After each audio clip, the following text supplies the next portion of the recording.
In number 12, it's very similar to number 11. So basically it wants me to find the measure of each angle.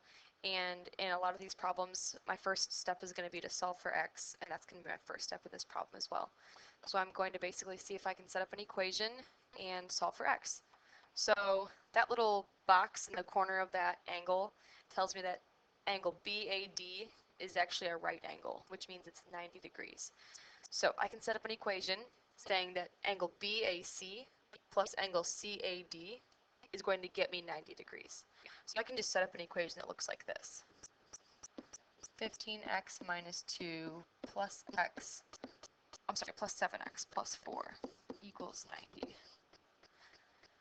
And then I can just combine like terms and then solve for x. So 15x plus 7x gets me 22x plus 2 equals 90.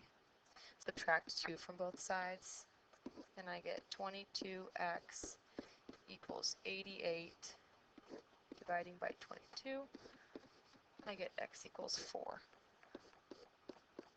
I'm not done yet though.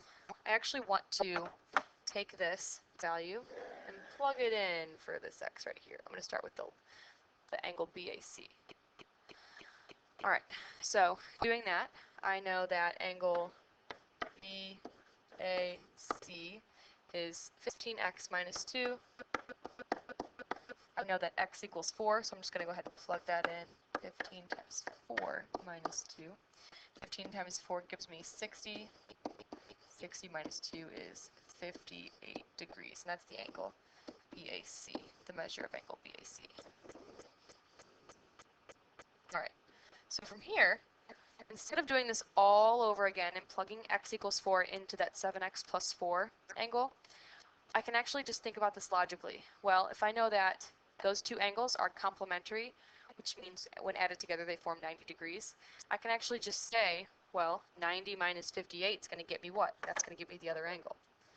90 minus 58 is going to get me what? The answer is actually 32. So 32 degrees is the measure of that missing angle CAD.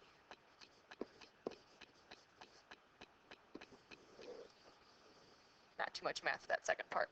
Just using my logic and what I've learned in this lesson.